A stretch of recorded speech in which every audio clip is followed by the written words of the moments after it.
Thank you so much. Good evening, everyone, and welcome to the public meeting of the Halton District School Board.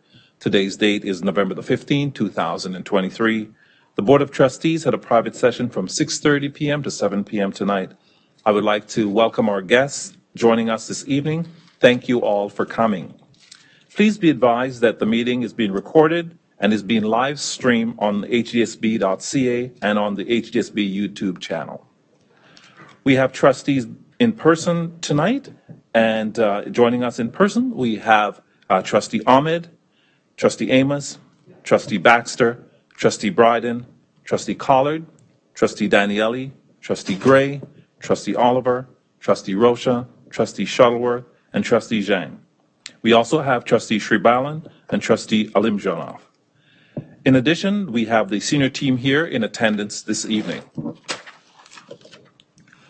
Before we go any further, we have the acknowledgement of the traditional lands, and tonight Trustee Daniele will be honoring the land. Trustee Daniele. Thank you. Halton, as we know it today, is rich in history and modern traditions of many First Nation and the Métis, from the Anishinaabe to the Attawadarand, the Haudenosaunee, and the Métis. These lands surrounding the Great Lakes are steeped in Indigenous history. As we gather today on these treaty lands, we have the responsibility to honor and respect the four directions: land, waters, plants, animals, ancestors that walk before us, and all the wonderful elements of creation that exist. We would like to acknowledge and thank the Mississaugas of the Credit First Nation for sharing their traditional territory with us. Thank you, Trustee Daniele. We're now up to item 1.4, approval of the agenda. Trustee Baxter, would you like to move a motion to approve the agenda? Yes, I would. Thank you. Trustee Bryden, would you like to second this motion? I would. Are we ready for the question? Are there any objections to approving the agenda? Seeing none, the agenda is approved by unanimous consent.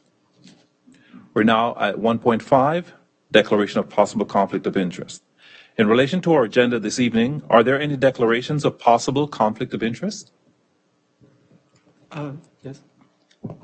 Zhang. The item 521, this banking resolution, as a banking employee, so I consider this as a possible conflict of interest. Thank you, Trustee Zhang. We will now move on to the organizational meeting portion of the agenda.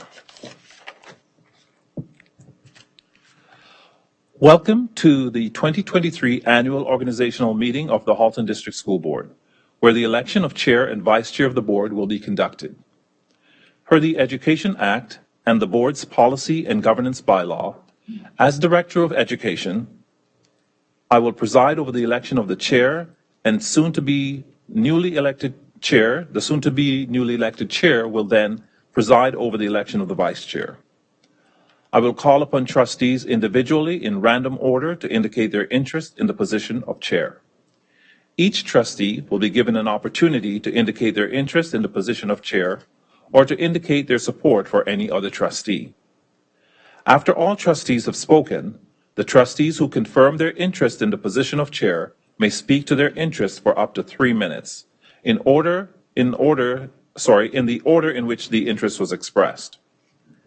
In the event that only one trustee wishes to be candidate for the position of chair, no vote will be required, and that trustee will be declared the chair for the coming year. In the event that more than one trustee wishes to be the candidate for the position of chair, a vote will be required. Each trustee will vote by recording the name of one candidate on their ballot.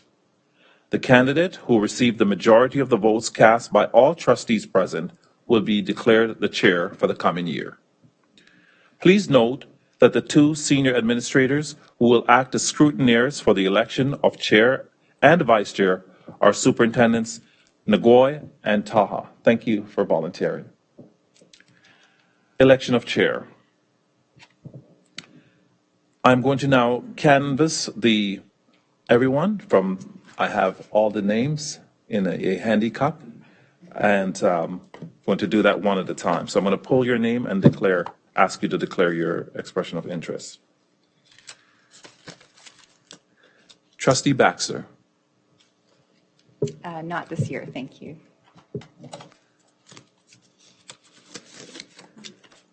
Trustee Ahmed. Can I think for a couple of years? Trustee Oliver. I respectfully decline, and I know there's a very capable individual who expressed interest, and I'd be happy to support them. Trustee Zhang. Not this year, thank you. Trustee Amos. Thank you, not this year. Trustee Daniele. No, thank you. Trustee Shuttleworth. Thank you very much, but not this year. Trustee Rocha. I decline. Trustee Bryden. No, thank you.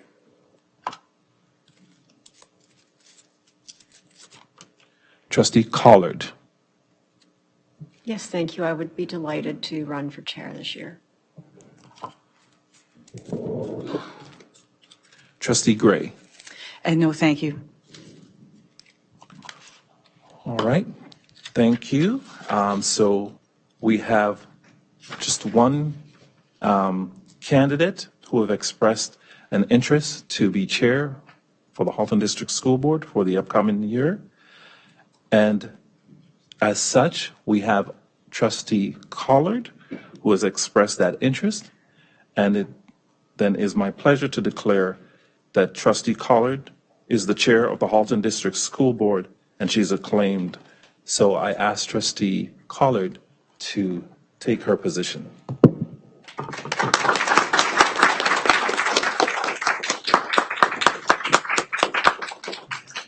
I now officially pass the gavel to her.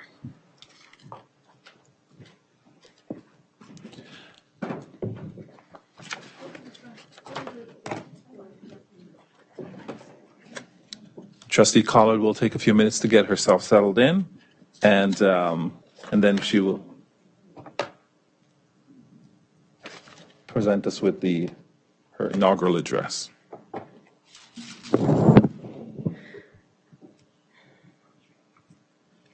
Thank you, Director Ennis. And thank you to all trustees around the table who supported me in this role. This year, our board will be creating a new multi-year plan.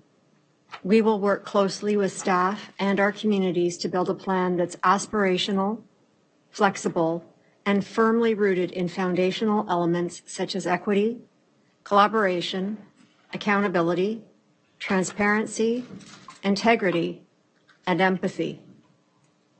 As trustees, we will need to reflect on how the multi-year plan will align with our work and the decisions we make at this board table. As your chair, I will seek to actively engage each of you in creating a multi-year plan that speaks to the high standards we embrace at our board, and give each of you the opportunity to feel ownership of the plan. I will ask for your input on ways to incorporate our new plan into the governance of our board. Your time is valuable, and your commitment to our work is admirable. Due to our annual governance training, we've already discovered several ways to streamline our agendas. As your chair, I'll continue to look for ways to create even greater efficiency at our meetings and encourage you to continue sharing your ideas on increasing the effectiveness of our work. Collaborative teamwork will help us concentrate our efforts on those areas that require the greatest focus. As your chair, I will engage and consult with you in a meaningful and thoughtful manner. Our use of tools such as Google Drive and Google Meet make our work so much more effective, and I intend to explore creative ways for us to expand on this. Information is at the fingertips of our communities, but that doesn't mean our messages are being received and understood. We need to broaden our ability to reach people through a variety of mediums with consistent and clear messaging to ensure families know what's happening in our board and to welcome them into the conversation. As your chair, I will support opportunities to enhance our communication and collaboration with our communities. Through our work, we will give greater voice to the community and demonstrate our commitment to open and transparent processes, which will lead to greater public confidence in the accountability and integrity of our board. We make difficult decisions at this board table every year, and this year will be no different. We always strive to do what's best for our communities. We have empathy with the families we serve, and their struggles become ours. As your chair, I will continue to have an open door policy. I will listen to you. I will give you guidance when you ask for it, and I will come to you when I need your wise counsel. A truly mindful chair knows when to lead, when to follow, and when to walk alongside. As your chair, I will provide opportunities for each of you to expand your understanding of the governance of our board. I will be intentionally collaborative on decisions that affect you and ensure our boardroom is a safe space to share, understand, and respect all the perspectives around our table. I will share with you the opportunity to participate more fully. Above all, I will demonstrate humility, fairness, openness, and grace. Thank you once again for your faith in me.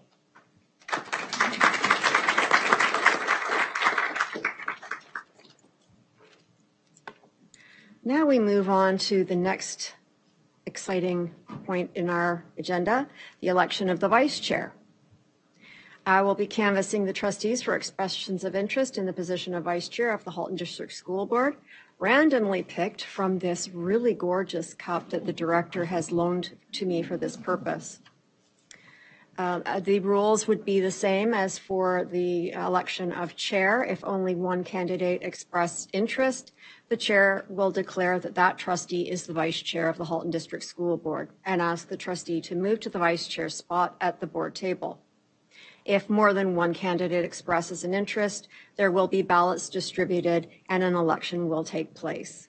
The scrutineers have already been announced by the director, and so we will get down to the task at hand. Trustee Ahmed. No, thank you. Trustee Daniele.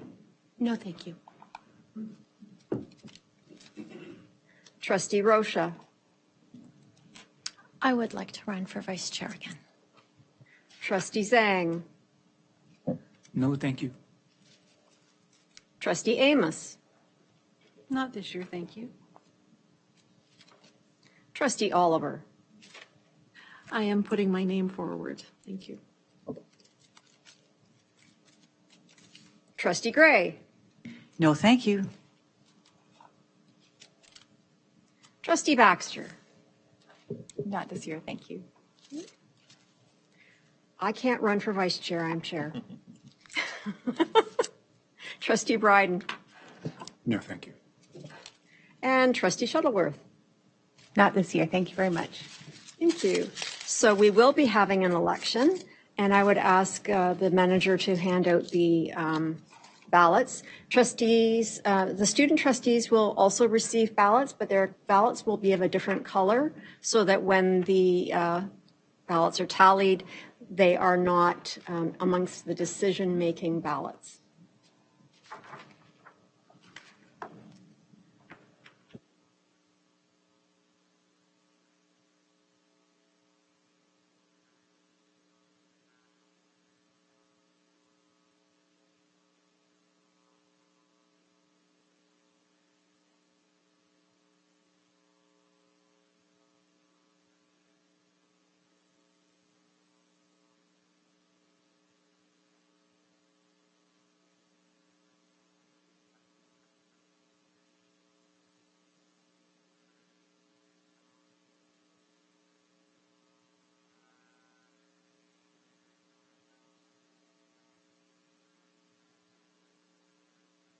Now I will be calling each of the candidates in order of which they declared their interest, and they have up to 3 minutes to speak, and I will be timing this on the clock over there. So at 30 seconds past, Trustee Rocha. All right, good evening, everyone. Tonight, I am looking to you to gain your support in re-electing me as vice chair for one more year. I didn't write a speech, and I'll tell you why. And that's because I think that someone who is in the role of vice chair or chair needs to be able to formulate their thoughts on the spot and then deliver their thoughts. I think a vice chair also needs to be able to read the room, be able to answer difficult questions or find the person who can answer the questions in the room. And they also need to be able to pivot. As Ross from Friends says, you need to pivot. And I guess by pivot, I mean they need to be able to stay on track, stay on agenda, perhaps determine what needs to be moved off the agenda, or ask presenters to speed up or talk less to keep on track. Because our time is precious here, and it's everyone's most valuable resource is their time. So over the weekend, I sent out an email and I shared with you what my accomplishments were over the last year and what my goals are for the following year. And I look back on my email and I think when I said my accomplishments, really I meant perhaps what I spearheaded, but what you then provided feedback on, we modified, and with your support, we implemented some of those changes. So some of the things that we accomplished over the last year were we changed Appendix C of the bylaw so that reports only show up twice at a maximum. We also incorporated PD on committee of the whole night. Again, recognizing that your time is valuable and that some of you travel large distances to get here, so minimizing your trips here.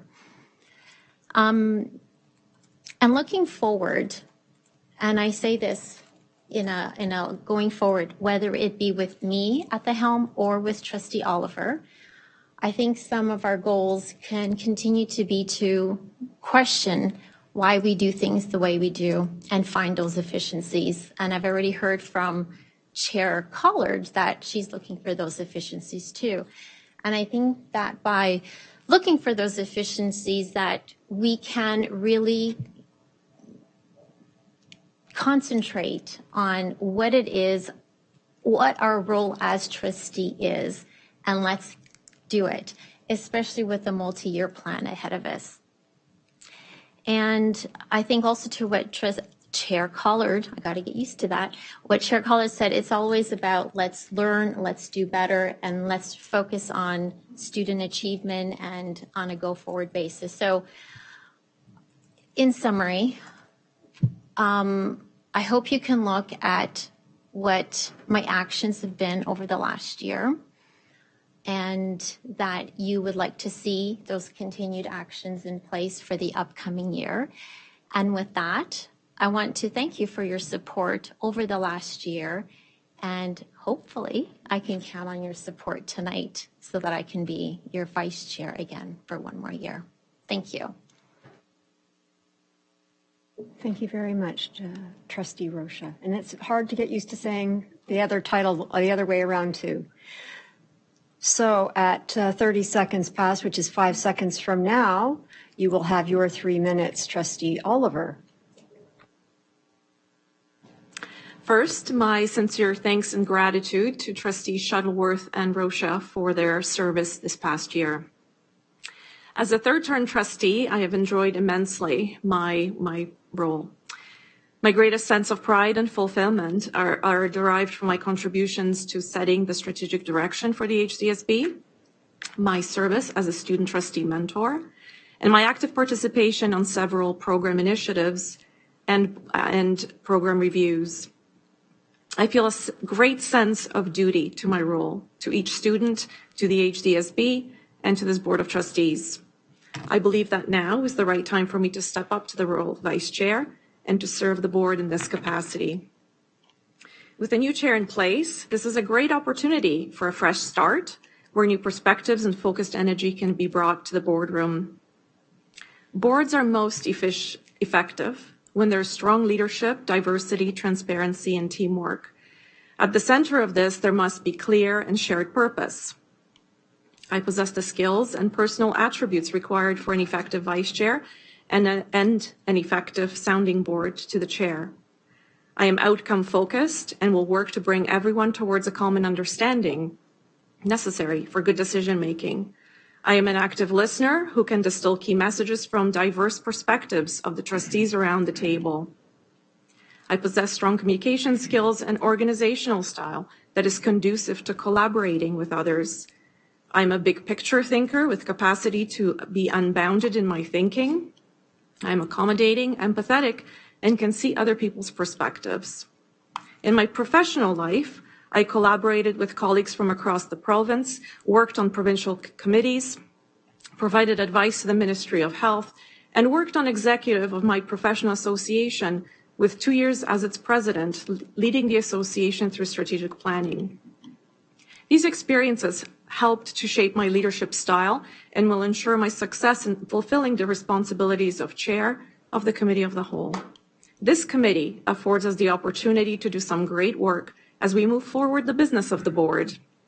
It provides us the opportunity to hear from staff and explore new initiatives, ask questions and learn about system successes, challenges and opportunities, and to work strategically and collaboratively to support the multi-year plan. This is the space where we explore data, make connections to our overarching goals and the objectives. I am committed to proactively searching out areas for improvement to better address the needs of our students and staff, that being our shared purpose. And I will ensure that meetings are well organized and run efficiently, with a focus on decision-making and actionable outcomes. Good working relationships with the chair, the director, members of the senior team, and the general manager are essential. I am committed to maintaining my own strong working relationships and plan to support my fellow trustees in this regard. I am committed to supporting a culture of respect and trust. I would be honored to serve as your vice chair and look forward to embracing the opportunities and challenges that lie ahead. Thank you. Thank you, Trustee Oliver. I would now ask the trustees around the table to please fill in their ballots and the student trustees as well. Thank you.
Cueing the Jeopardy music?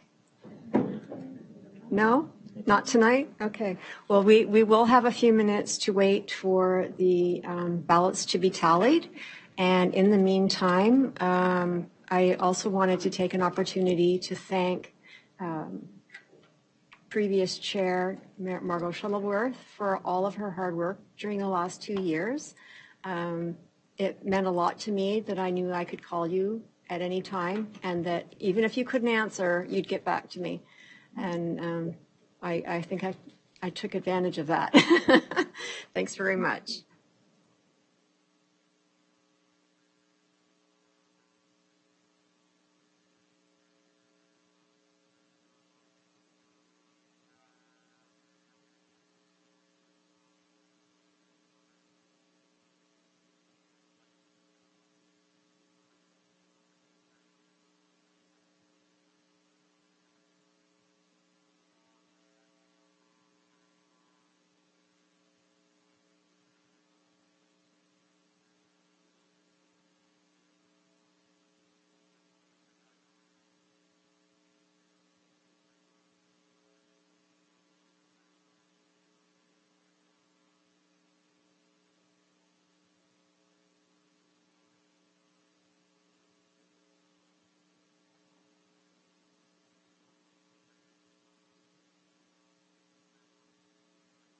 Elections always make me nervous.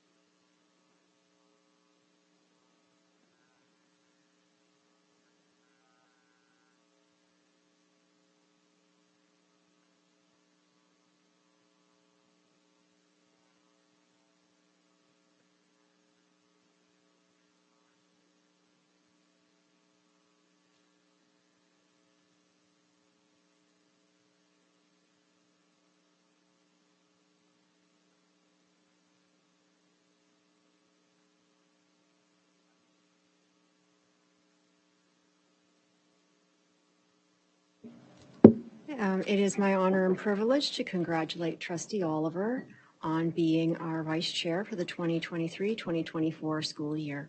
Thank you.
Thank you for your patience with us as we move all of our possessions around. At this point in time, I would like to ask the Vice Chair if she'd like to give an inaugural address.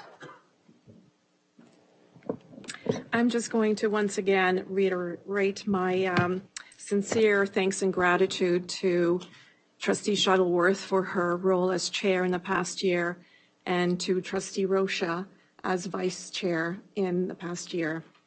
Thank you very much. And I thank you all for your vote of confidence. It means a lot to me. And I'm really honored and privileged to serve you as your vice chair for the coming year. Thank you. Now I need a motion to destroy the ballots. Trustee Daniele, seconded by Trustee Amos. Is there any discussion regarding this motion? Seeing none, it is passed by unanimous consent. Thank you very much. The ballots will be destroyed forthwith. Moving along in the agenda, we go to the favorite part of everyone's moments in the agenda, especially after a half an hour of going through elections, and that would be the student trustee report. So student trustees Sherbalin and Elizmakov, please, Elimshanov, I will get it, sorry.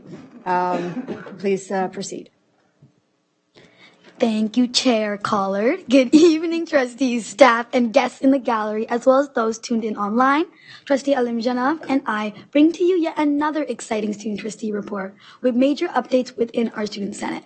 Just yesterday, on November 14th, 2023, the second Student Senate meeting of the school year took place in person at the Milton Staff Learning Center, with over 130 student senators in attendance.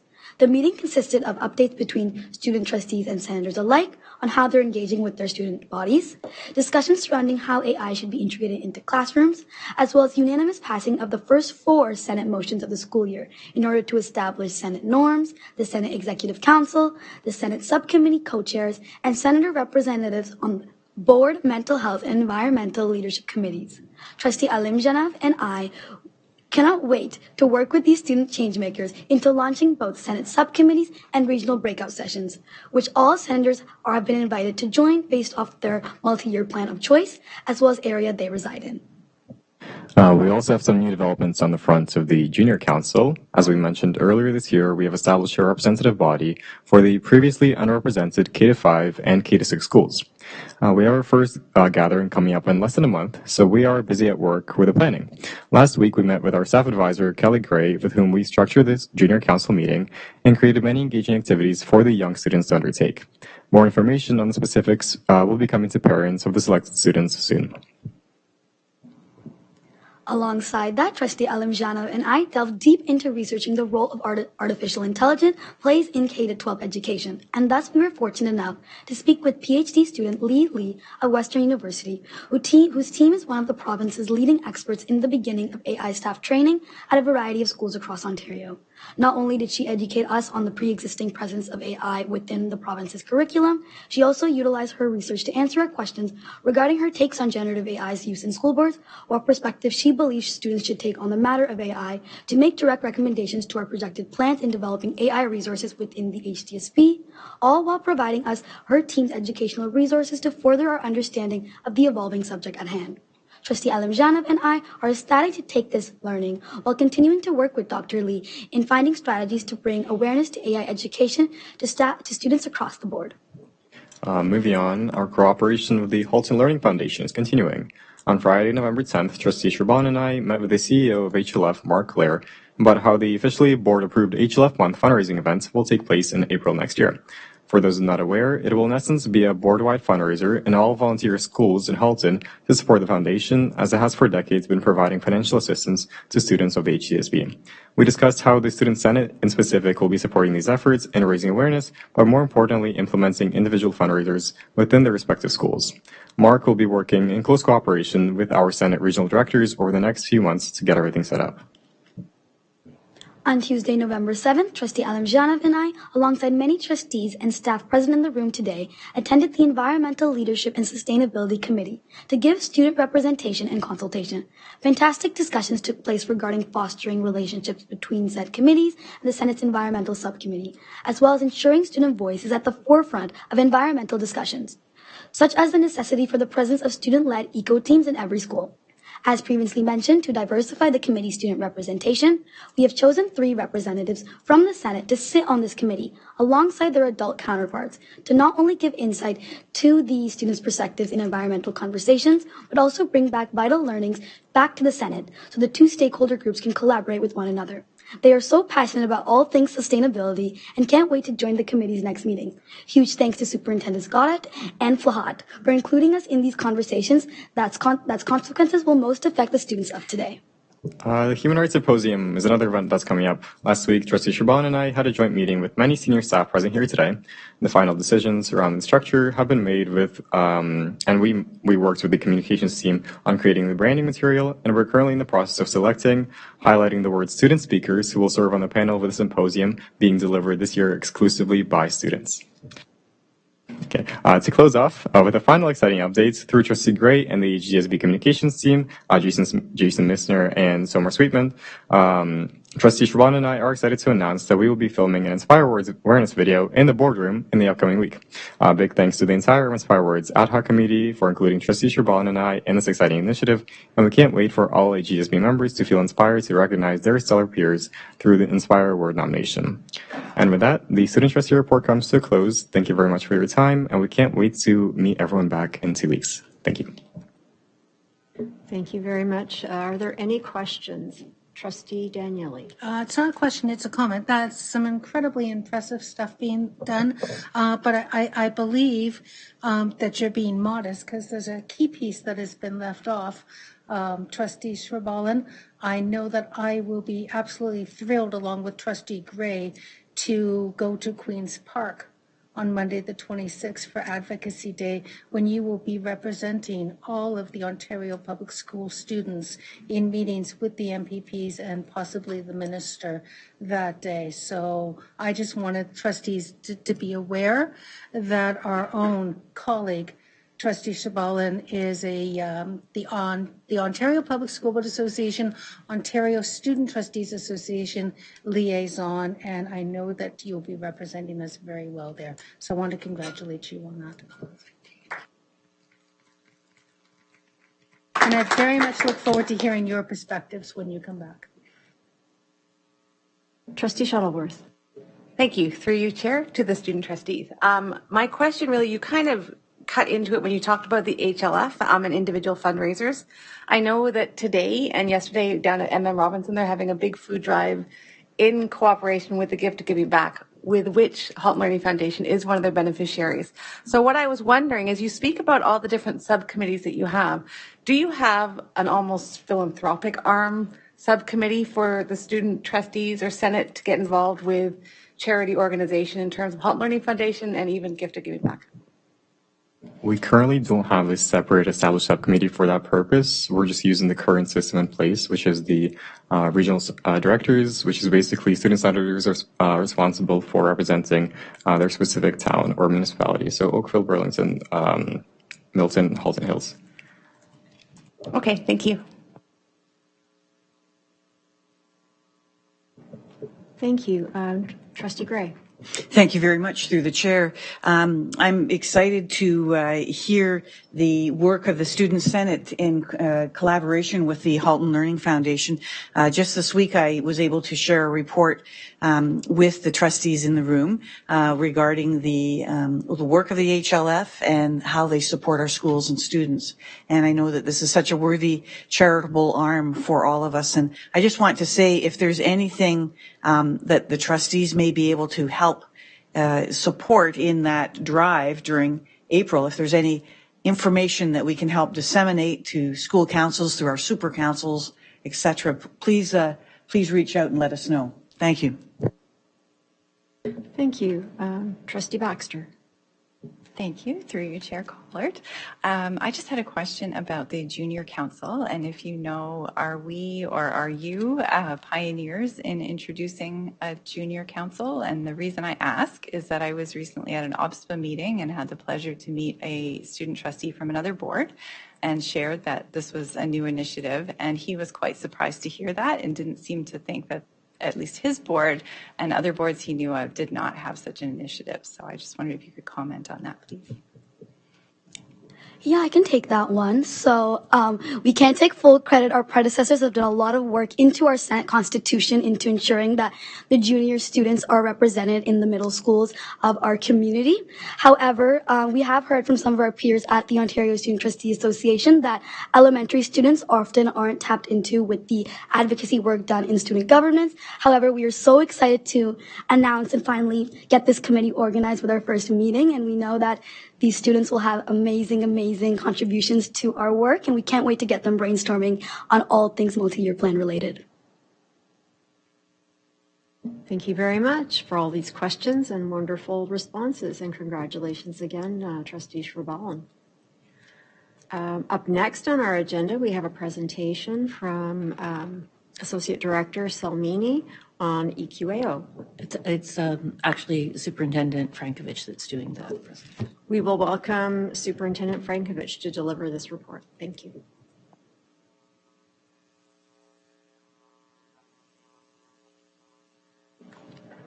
Thank you. I'll just give Kevin a second to get set up, or Kevin, I see it on one of the tabs there.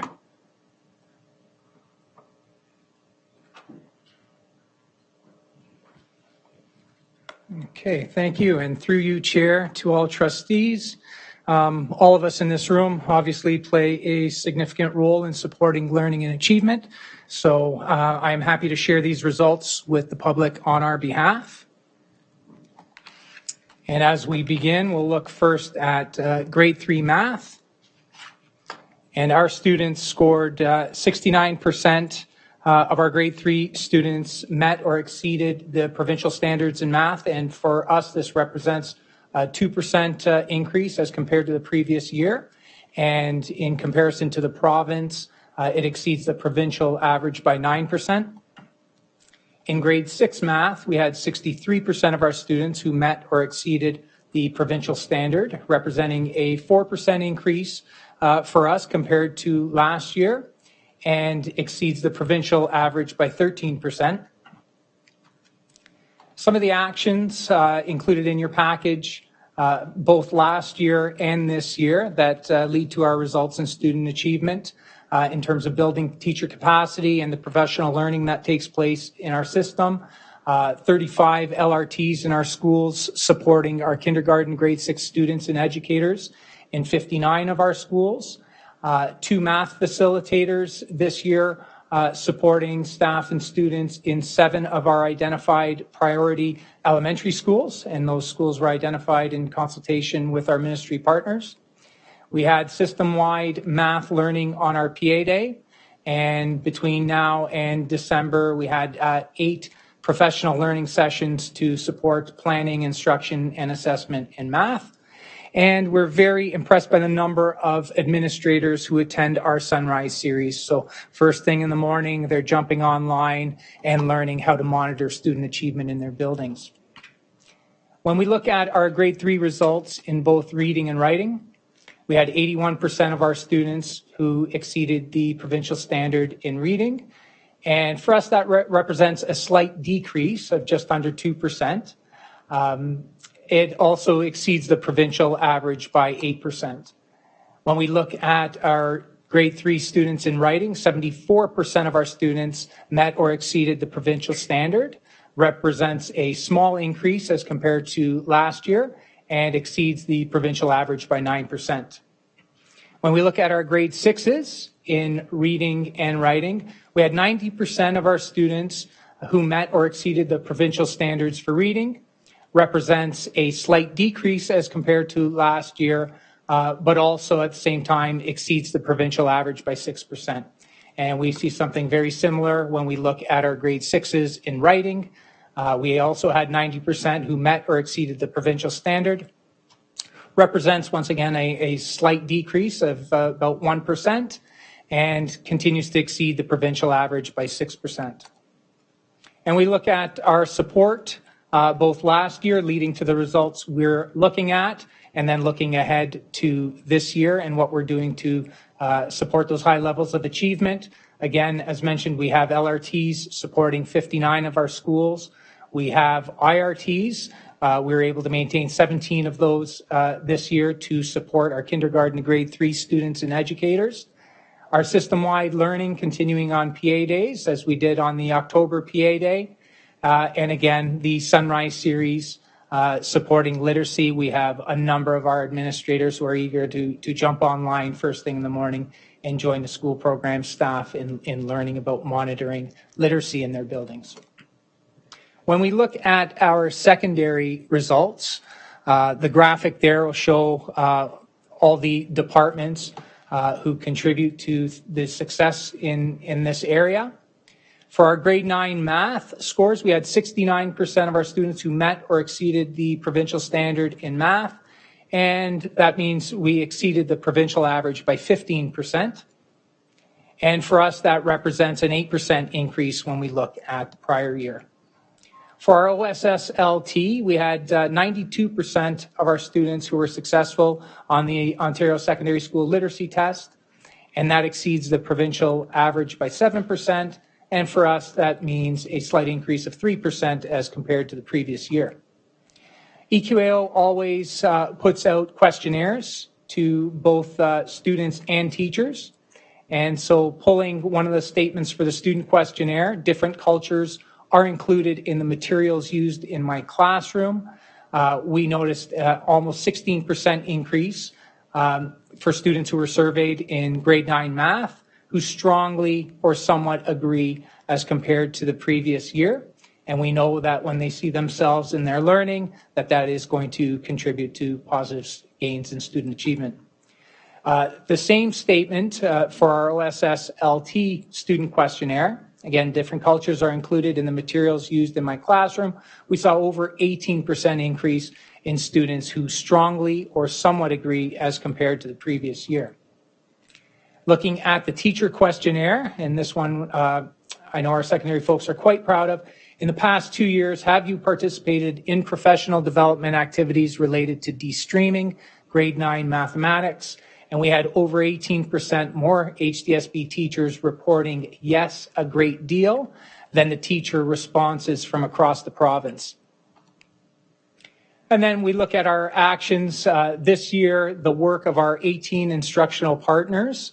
That's been a great benefit. That came out in the spring through a PPF in student success, and we formed this team of 18 grade 9 instructional partners who are supporting our secondary schools.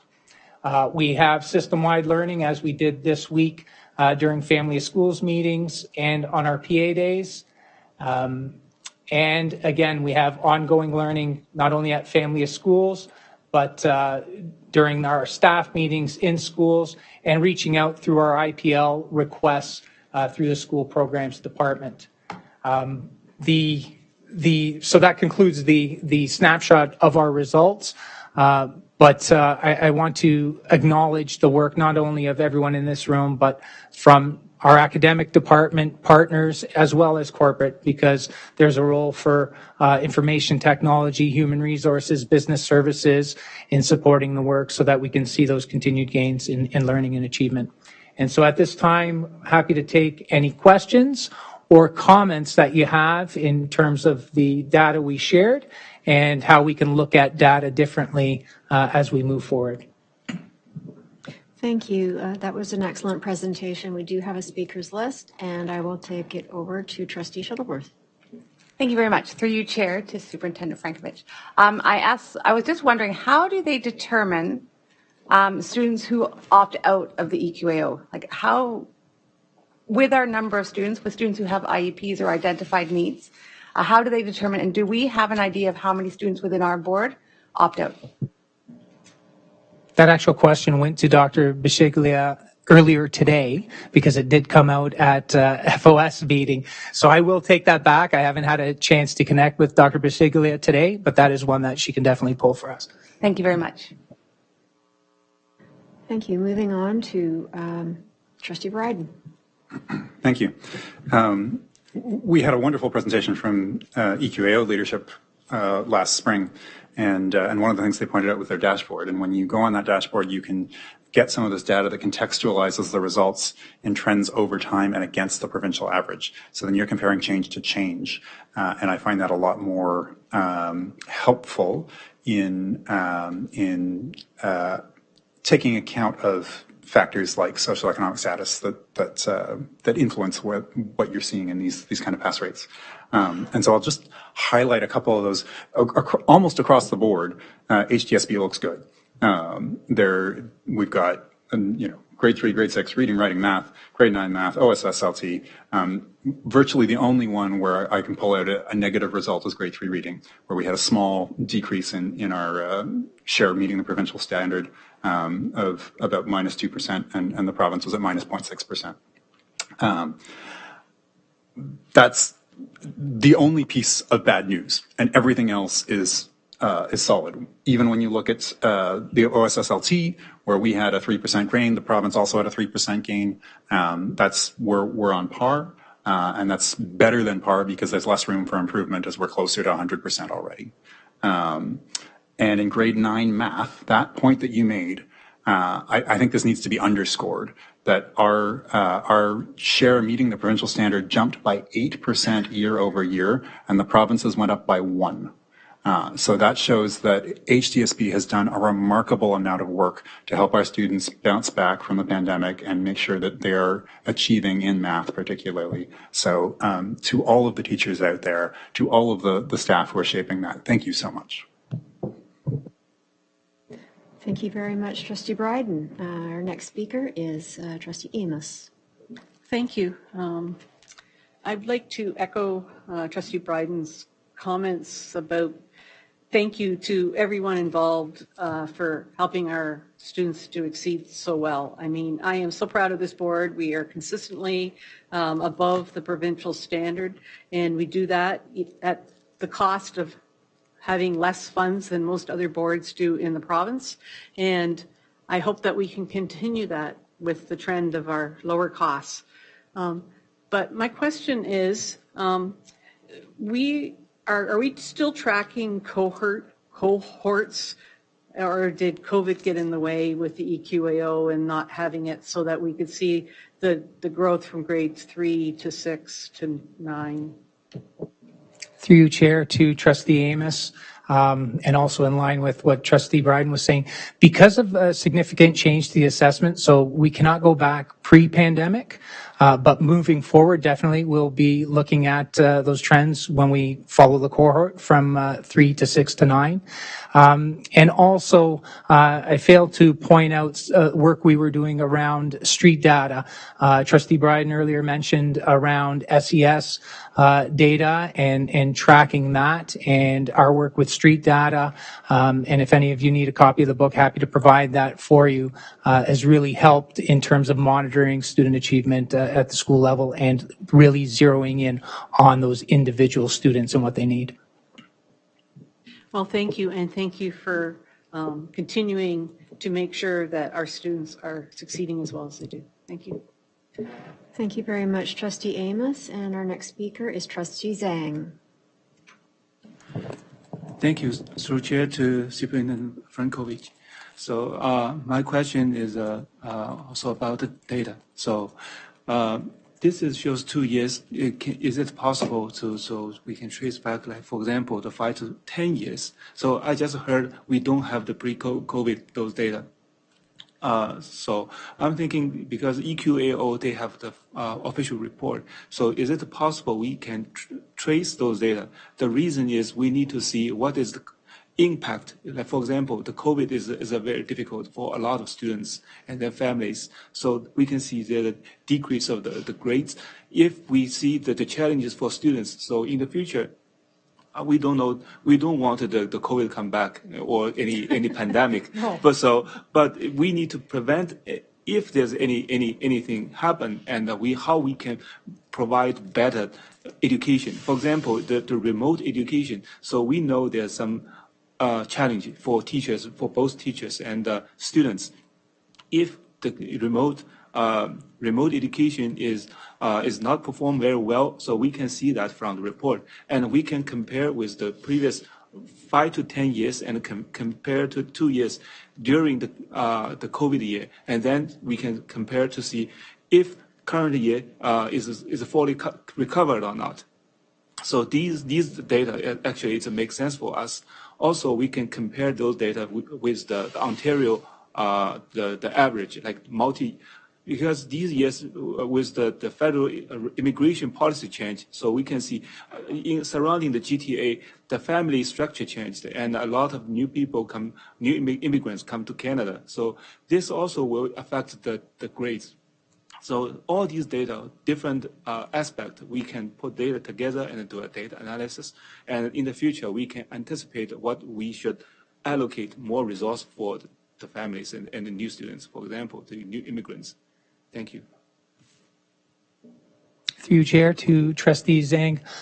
While we have the ability to go back 5 or even 10 years, due to significant changes to the assessment, we really wouldn't be comparing apples and apples. And so that's why we focus our actions on moving forward and as mentioned earlier, tracking those cohorts right now through Power BI. Did you have a follow-up question?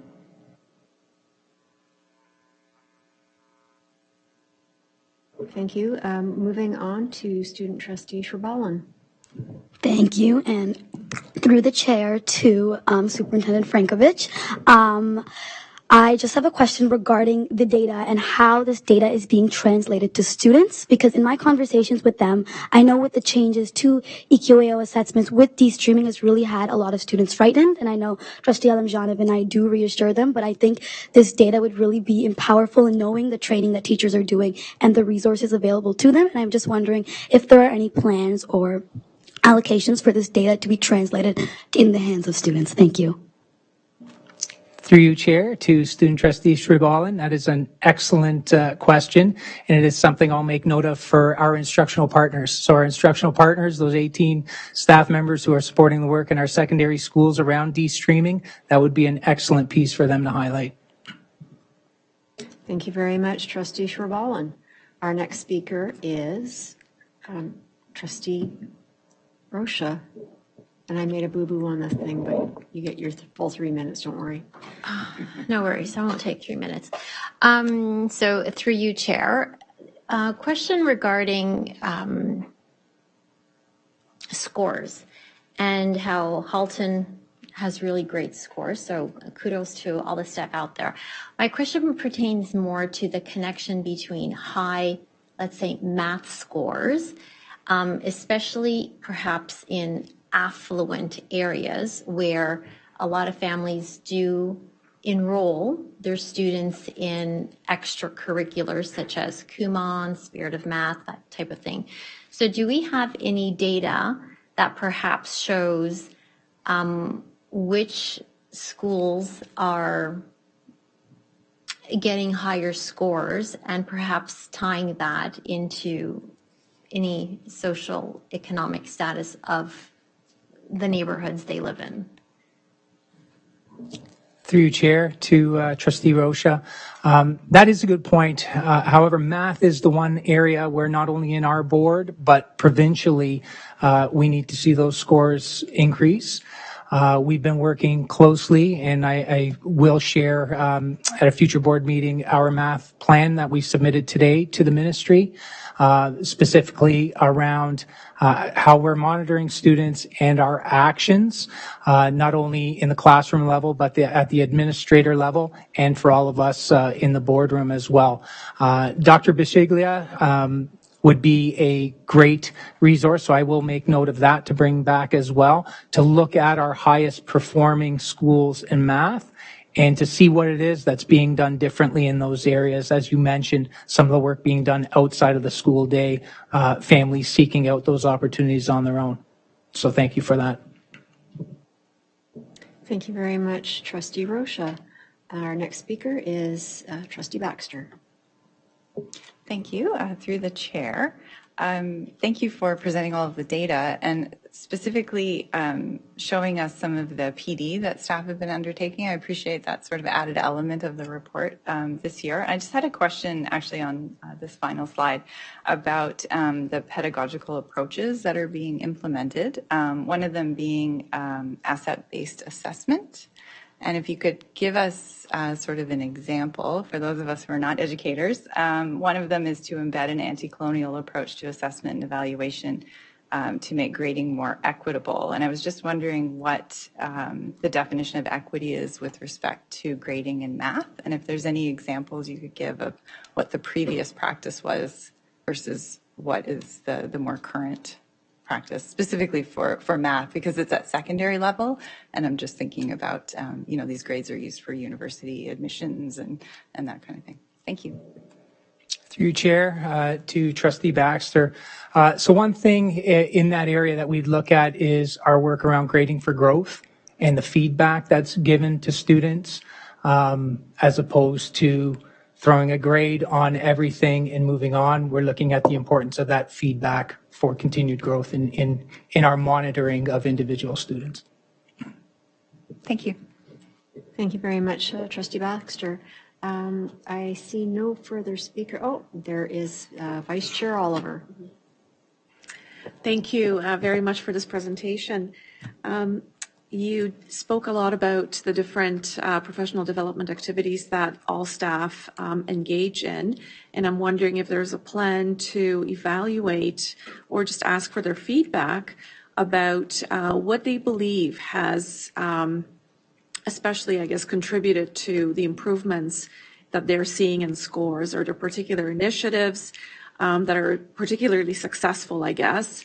And, would they envision maybe something different that would support them better? I'm just kind of curious, how they assess the efficacy of all those training sessions. Through you, Chair, to Vice Chair Oliver. We currently have surveys in the queue with Dr. Bishiglia to look at that we're going to put out to teachers in the system, specifically around things like comfort level around teaching certain, their teaching math and literacy, how they are assessing in the classroom. So we have, I want to say, at least half a dozen surveys that are in the queue for approval to get out to teachers throughout the system. Okay, and a follow-up, just listening to Trustee Zhang and Trustee Rocha around the neighborhood demographics, what else may be playing a role. I've heard Trustee Zhang, I think if I'm correct, allude to the fact that with the changing demographics, that will have an impact on the scores that we see. And if we understand that better, then we can put more resources or different resources towards those students. So as you were saying, Dr. Busheglia would be able to look at some of that data. If you could incorporate that perhaps as another aspect for the analysis, that would be appreciated. I will make note of that. Thank you for that comment. Thank you. And that exhausts our speakers list. I have a question of my own. First, an observation. I don't think anyone can argue that the increases in our math scores might be due to the fact that we are getting so much training out there for our teachers. Bravo on that score. That's amazing to see, especially for the grade 6 math, which has perennially been an issue across the province. My question is, do we believe that the small decreases in reading and writing are attributable to the COVID years where they may not have been able to access libraries and things like that? I'm just wondering if there's any thought about why such a great increase in the one area and then these little decreases in other areas. To you, Chair, that is a great comment and a great observation. While we can't say for sure, we could speculate that access, as you said, to libraries, learning in small groups with peers during COVID definitely would have impacted our students. Thank you very much. I hope we're making sure that the kids get those opportunities now. Thank you very much for your presentation. Thank you. We are now up to our consent agenda. For approval this evening, we have the Halton District School Board minutes from the meeting on November 1st.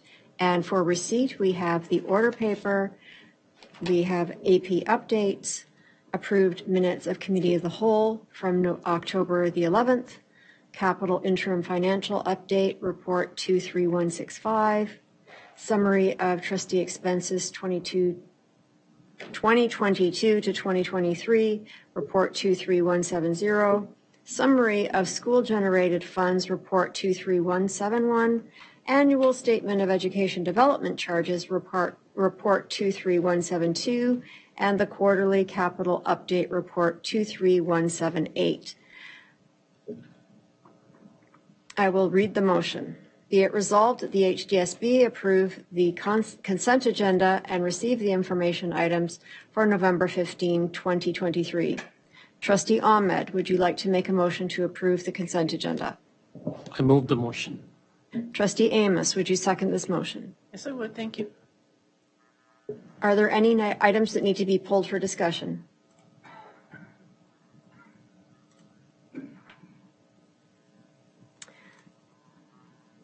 Seeing none, the consent agenda is approved by unanimous consent. Thank you very much. We are now up to 5.0, ratification action items for this evening. Ratification of business transacted in private session. Vice Chair Oliver, do we have any business from private session that requires approval? Yes, we do. Yes, we do.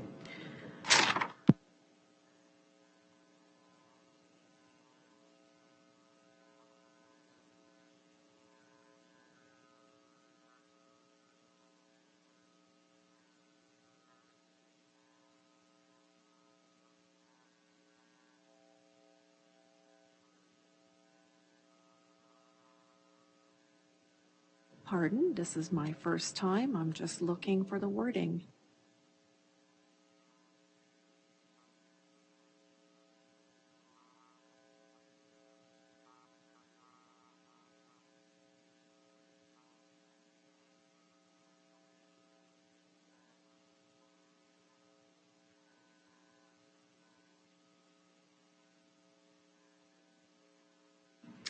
Okay. Be it resolved that the Board of Trustees approve the Director's Performance Appraisal for the 2022-23 school year. And I so move. Trustee Gray, would you like to second this motion? Yes, I would. Thank you. Thank you very much. Trustees, please vote. How do I vote?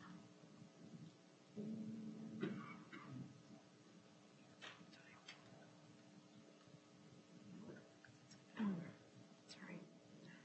Okay, yes, here's my vote. Okay. Look at that. Check boxes. Thank you very much. That motion is approved unanimously. Moving on to item 5.2.1, banking resolutions. Point of order. So I declared conflict of interest, so I need to leave the room. Okay, you ready? Yeah, okay, thank you.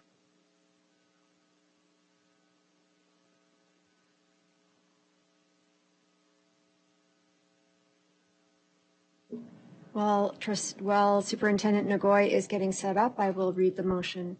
Be it resolved that the Halton District School Board approve the banking resolution, authority to sign Appendix 1, banking resolution, current expenditures, Appendix 2, banking resolution, education development charges, Appendix 3, and banking resolution facsimile signatures on checks, Appendix 4. Trustee Daniele, would you make this motion? Yes, I would. And Trustee Rocha, would you second this motion? Yes. Thank you. Would you like to give a bit of a presentation about this motion, Superintendent Ngoy? Absolutely, I'll be crisp. So this is an annual report that the Board of Trustees have the opportunity to review the banking resolutions, the borrowing limits, the signing authorities, and approve them as the chair and vice chair election happens on an annual basis. The banking resolutions, as per the Education Act, provide the role of the chair, vice chair, director, and treasurer to disperse of checks and signature on transactions. So therefore, we do this on an annual basis. There are 4 resolutions attached to the report that will require Chair Collard, your signature as well, once approved by the board. There have been no changes in terms of recommended increases to the borrowing limit, which currently stands at 135 million. So that is an operating line that we would use all-encompassing if we have short-term borrowing needs.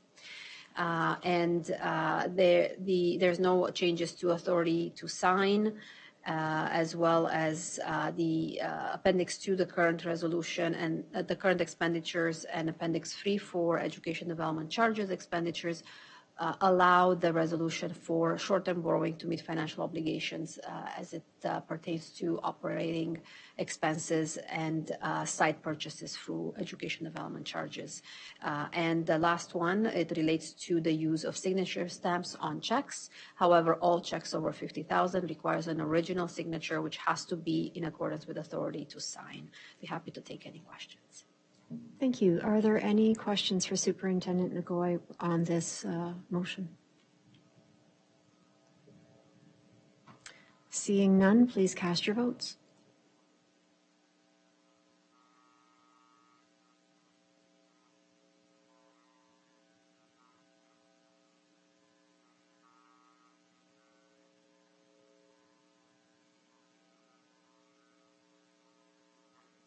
Thank you very much. That passes unanimously with the absence of Trustee Zhang, who had declared a conflict of interest.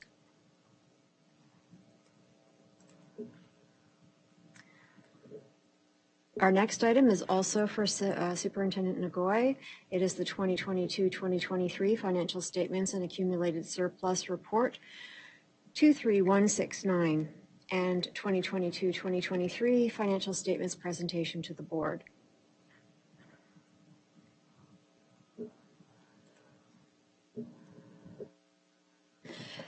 Thank you, and for Chair Collard, to all trustees. I have with me today General Manager and Controller of Financial Services, Jay Chantabang, who is instrumental with the team in putting together the financial statements. In accordance with the Education Act, we have to have annually audited financial statements for the board, and they represent the final fiscal position of the board. And we continue to be fiscally responsible and address the areas of the multi-year plan in use and disbursements of public funds. The 2022-2023 financial statements reflect the operating and capital activity of the board and also include the proportional consolidation of the Halton Student Transportation Consortium, which is shared based on ridership proportion with the coterminous Catholic Board. They do compare to the prior year as well as the balances of the original budget that was approved by the board. In this case, it would be the budget approved in June of 2022 for the year ending August 31st, 2023.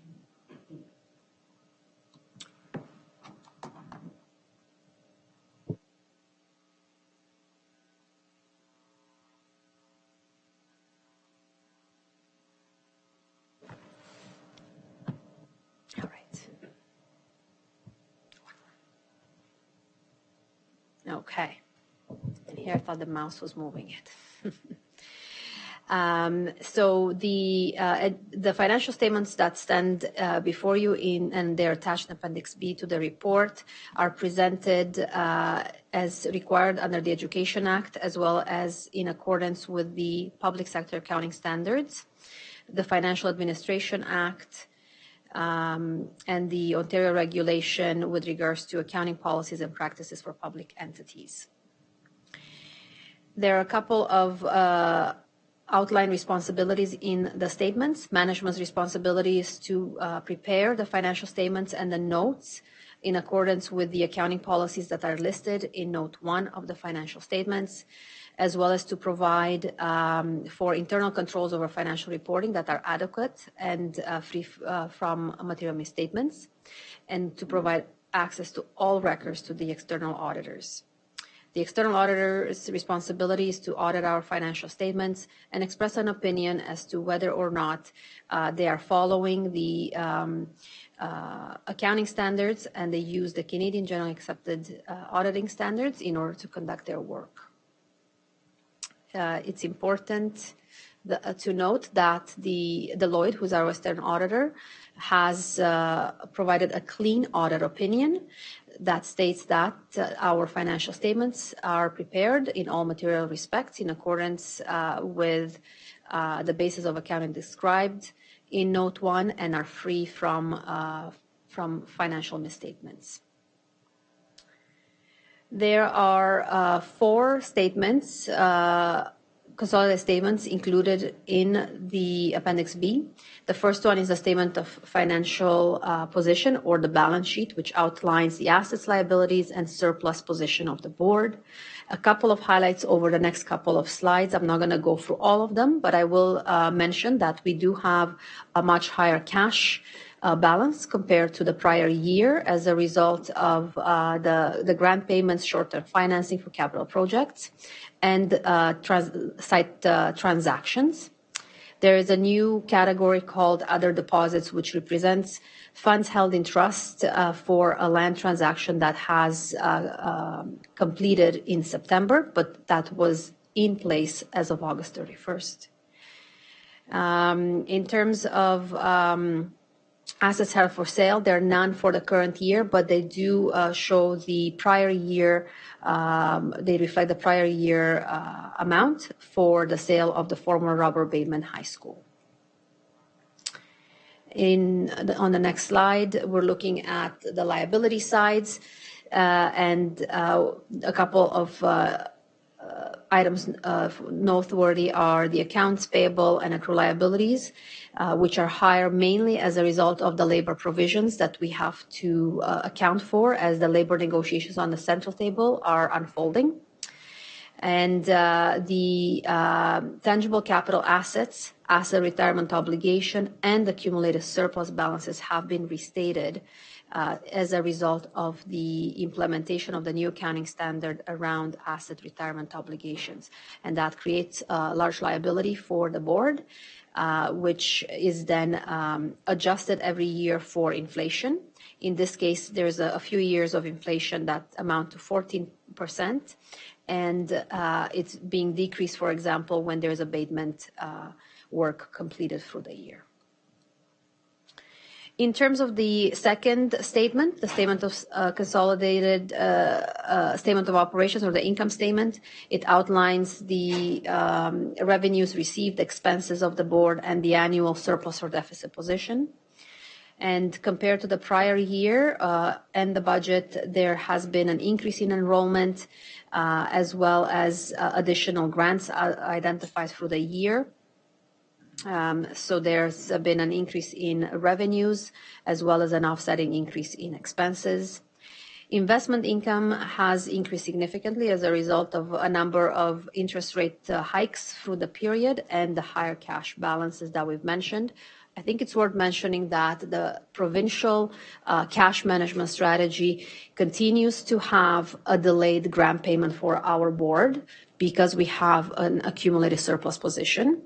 And for this year, although it's lower than in the past, it's still $28 million that is withheld from us, $28 million which would have increased our opportunity to invest. And our current rate, the overnight rate is 5.44%. So that's over $1.5 million that we are foregoing on an annual basis. A couple of other increases in revenues noteworthy. We were excited about this one, school-generated funds. There was additional fundraising opportunities, co-curricular, extracurricular activities as we're returning to a normal school year, and additional education development charges as a result of development trends.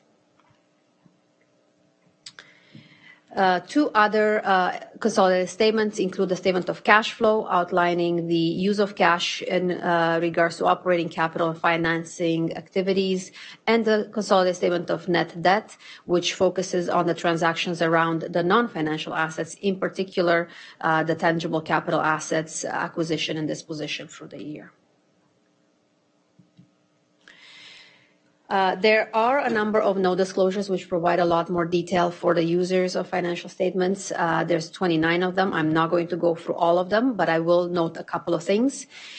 We have implemented 4 new accounting standards this year, which include financial statement presentation, foreign currency translation, portfolio investments, and financial instruments. In addition, there was a lot of work around the asset retirement obligation. There's a new standard in terms of the adoption and the restatement that resulted, and that was a lot of work for the team. And lastly, in Note 27, and this was discussed at the audit committee, that there could be an additional subsequent event. So a revised financial statements was shared with the board as well as with the audit committee members, which includes an additional no disclosure under subsequent event in Note 27. Which is related to the financial settlements between the Crown and the unions as a result of Bill 124 challenges, and they relate to the labor negotiations from the prior round, 2019 to 2022, with school boards being a flow-through entity for payments. So that has been a late addition, and the audit committee was aware when they approved the recommendation towards the board that may be a change coming forward. So the audit committee met on November the 9th and reviewed the financial statements in detail. It is comprised of 3 trustees and 2 external members that are required to have financial expertise. And they have agreed with the anticipated potential change for the no disclosure with regards to Bill 124 settlements. They have agreed to approve a motion to recommend that the Board of Trustees approves the draft financial statements that are in your package today. And the last couple of slides are just a quick summary of our operating surplus. So the year end ended with a $1.3 million operating deficit and 4.6 million, what we call total accumulated deficit available for compliance. This represents an improvement over the original budget of 2.6 million. And the next slide, which I know it's a bit busy, hopefully in your package you can make it a little bit bigger, outlines in the first column the closing balance of the accumulated surplus. And the first half of that chart is the operating or available for compliance surplus, which totals up to 59 million. Below that is mostly unavailable for compliance and related to land acquisition, education development charges, which are very much externally restricted in terms of how we can use that surplus.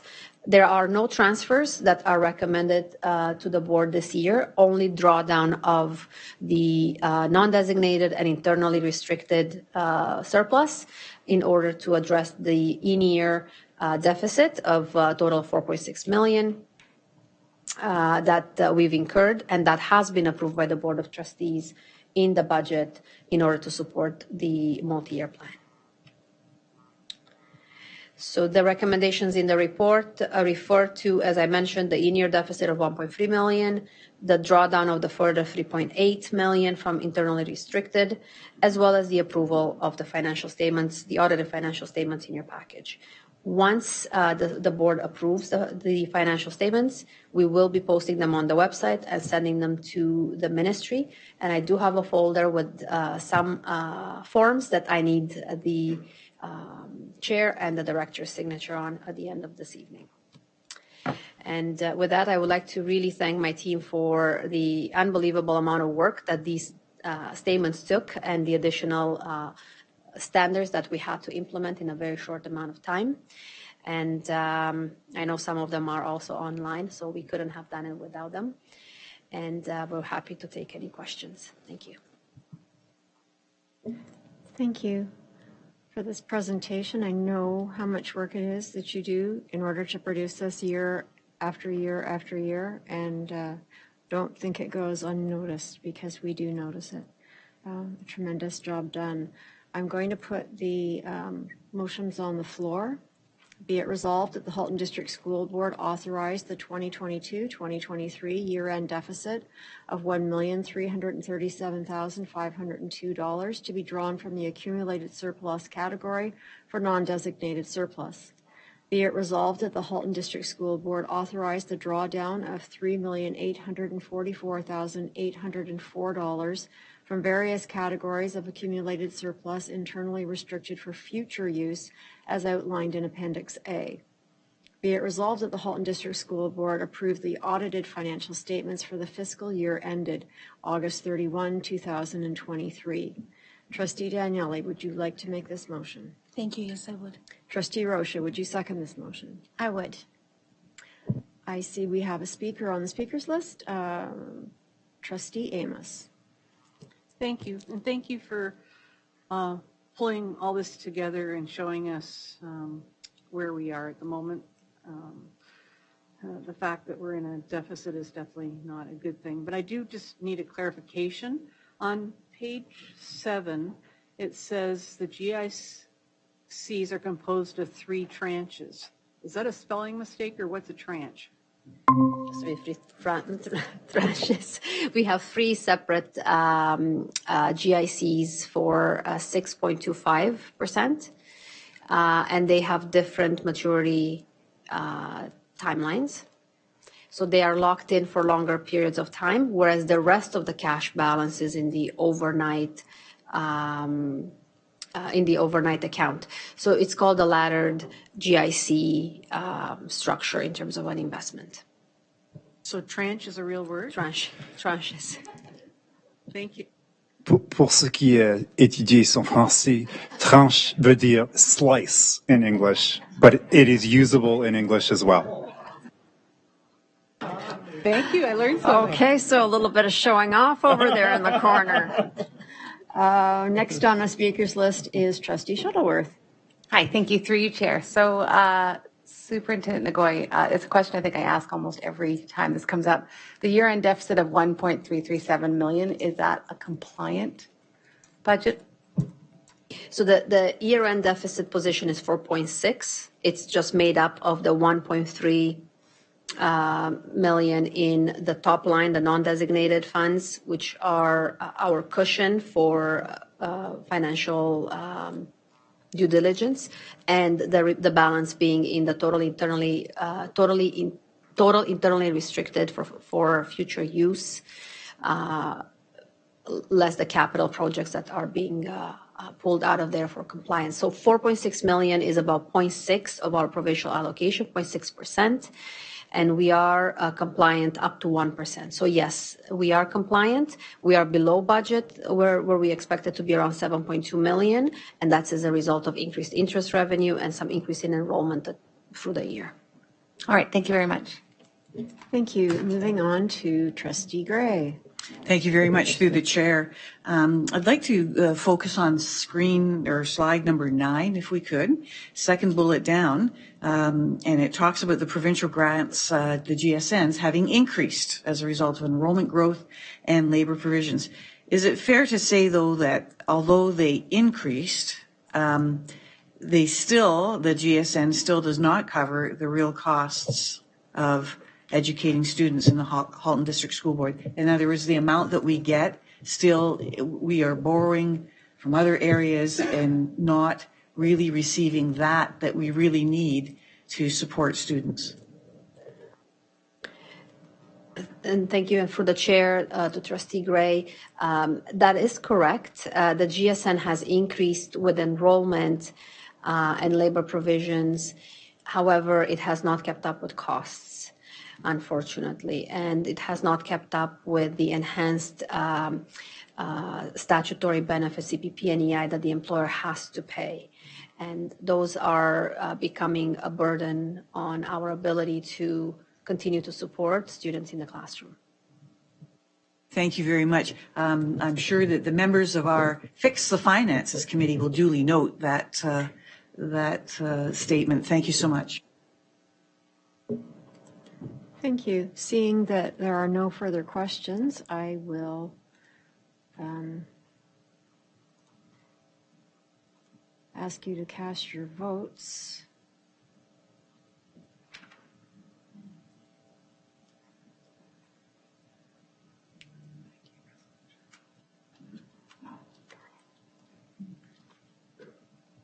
Sorry, I picked the wrong one. Didn't have my glasses on.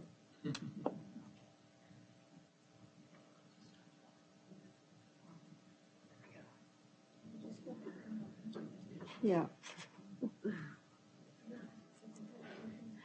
There we go. Please cast your votes.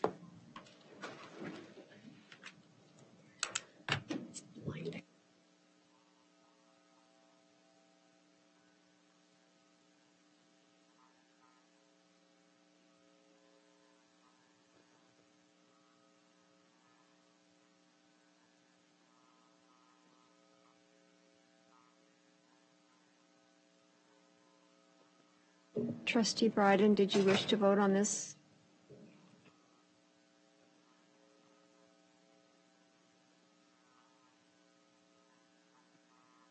Might have been easier if it was in French.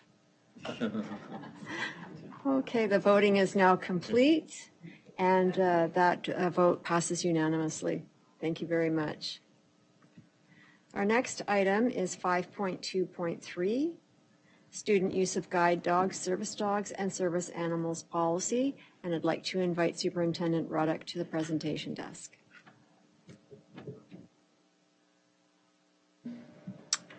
Good evening. Through the chair to trustees, I'm pleased to provide this updated policy. There are minimal changes to the policy, simply a date change.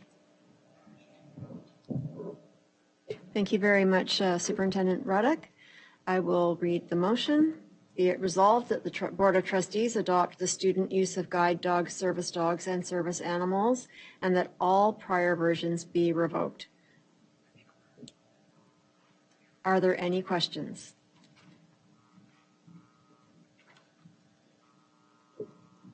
Seeing none. Sorry, point of order. Trustee Gray is trying to find, the link won't open on our document, so she had a question, but she can't figure out how to Okay. get to it. So before Trustee you Gray, start. please go ahead and ask your question.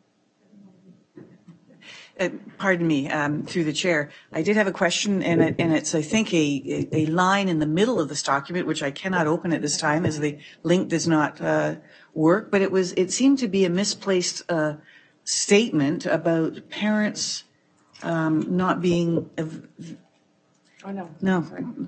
parents not being, it's not usual to have parents in the building. It just seemed to be, the public, maybe it was. It just seemed to be, I needed to know the connection point. It didn't seem to jive with the rest of the report, and maybe I'm just not getting the understanding of that sentence. So through the chair to Trustee Gray, I think you may be referring to pursuant to the Education Act and regulations, a school building is not a place to which the public is customarily admitted. Is that the line that you're referring to? So that line is indicating that schools are not considered a public space. So we learned this in COVID, where public spaces had certain restrictions or requirements, but the school board could set our own. And much like those COVID restrictions, the schools are not public spaces, and therefore we don't have to allow all service dogs. We can set rules and restrictions. Thank you very much. I knew there had to be a backstory on that line. Thank you. No problem. Thank you. I will read the motion again. Be it resolved. Yes? Sorry, my request to speak isn't working. Yeah, I do believe we've lost our internet connection. So I'm going to ask for us to use raised hands back now. Oh, is it back? It's back. Okay, please go ahead. So through you, Chair, same point as Trustee Gray. Is there any way we can add something else to this sentence to make, because I also had an issue with this one sentence. It does feel like it's out of place and that there's some clarifying words that need to be added to it so that it makes a bit more sense. So is there any wording that you can add?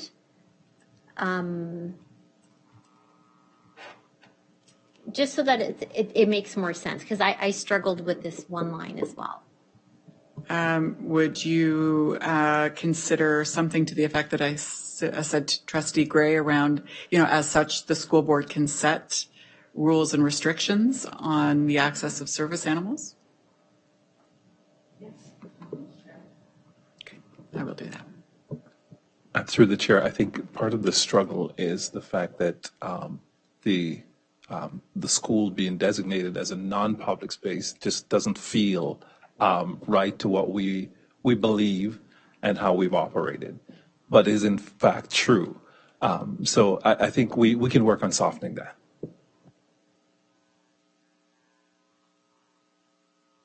Thank you. There are no further speakers, so I'm going to get this motion on the floor. Be it resolved that the Board of Trustees adopt the student use of guide dogs, service dogs, and service animals AP, and that all prior versions be revoked. Trustee Shuttleworth, would you like to make this motion? I would love to make the motion. Thank you very much. Trustee Sang, would you second this motion? I second. And seeing no further debate, please cast your votes.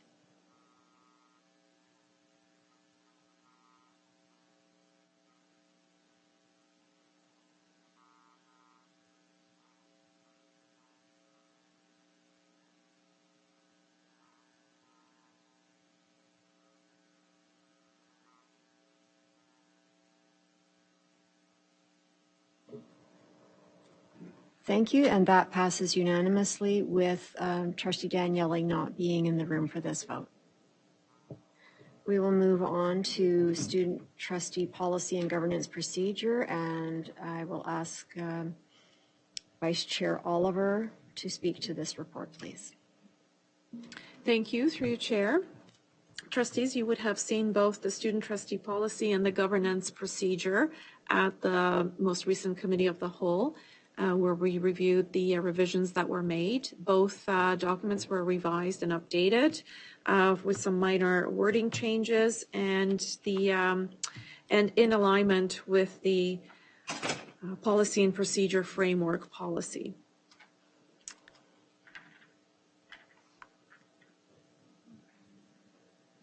And I'll leave at that. Okay, so let me get this motion on the floor. Be it resolved that the student trustee policy and student trustee governance procedure be approved by the Board of Trustees and that all prior versions be revoked. Vice Chair Oliver, would you make this motion? I make the motion. Trustee Baxter, would you second this motion? Yes, I will. Thank you. Is there any debate?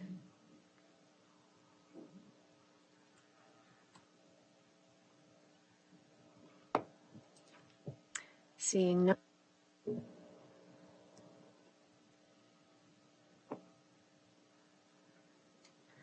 Please cast your vote.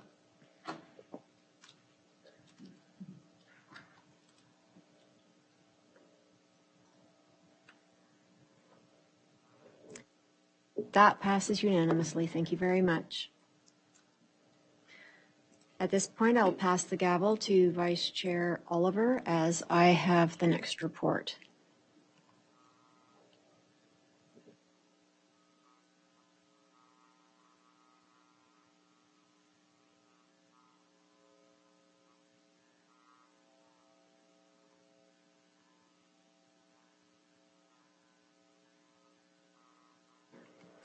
Okay, I will put the motion on the floor. Be it resolved that the Board of Trustees adopt the Policy and Procedure Framework Policy with the recommendations listed in Report 23176 and that all prior versions be revoked. Who would like to make, Chair Collard, would you like to make this motion? Yes, thank you. And Trustee Rocha, would you like to second the motion? I would. Is there any debate? Okay, seeing no debate, we'll put that to vote.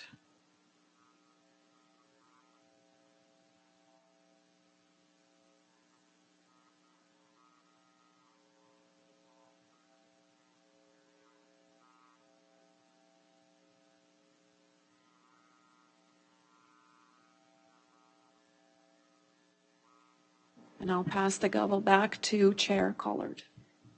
And that motion passed unanimously. Thank you very much.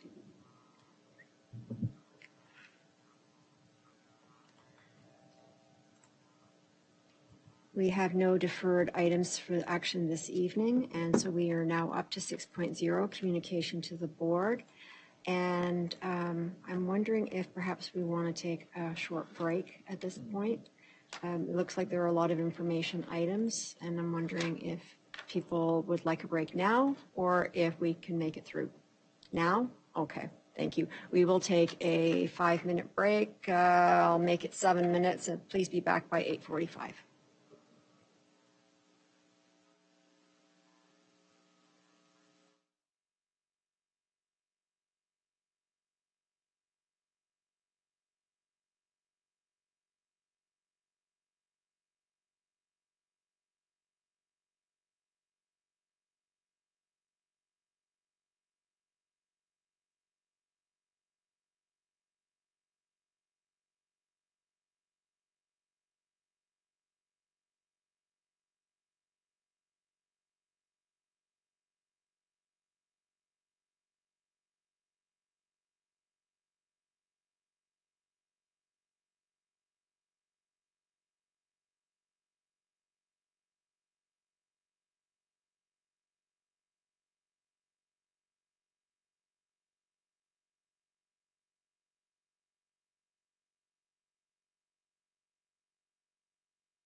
Okay, thank you for arriving back on time. And we will now go into 6.0, communications to the board.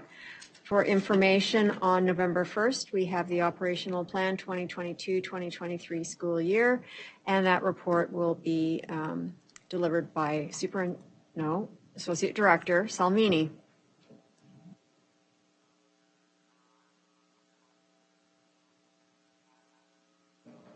Good evening, trustees, and through the chair. Before you have the year-end report for 2022-23, and I'd like to mention that you'll notice that we have added a data section for you. I know that the last time that we spoke about the operational plan at the board table, we were asked to do that, so we hope you find that information helpful.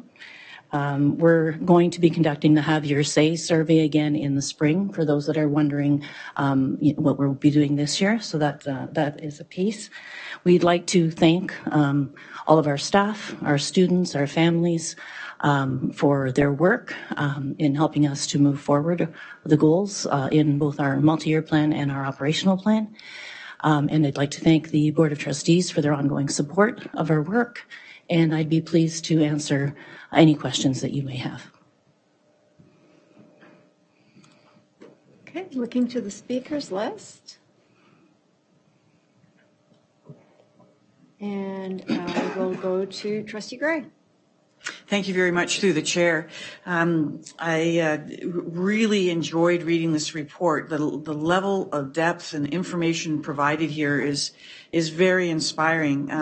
It strikes me as we've got pedal to the metal at all times, moving this ship forward in the right direction. And we probably are the envy of most other boards who look at our EQAO results and all the other successes that we can boast of as a board of education. However, I have to ask this question. There must be some gaps. I guess I would ask you, if we had more money, if we had the funding that we should have through the GSN, where would you put additional funding resources? What area are we, doing a great job, but if we just had that little bit more money, where else could we put resources, time, money, people to support this plan?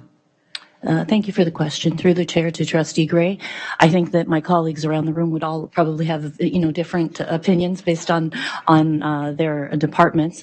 But I would say we would always like to put the money closest to the students and to resourcing schools would probably be where we'd like, if we had more. All right. Do you have a follow-up question, Trustee Gray? No, thank you very much. I just I keep this as an additional resource of information as we move forward with the Fix the Finances. Thank you. Trustee Back. Thank you. Through you, Chair. Since you mentioned the Have Your Say survey, thank you for bringing that up. I just wanted to ask, will that be for students and parents again? Yes, through the chair to Trustee Baxter.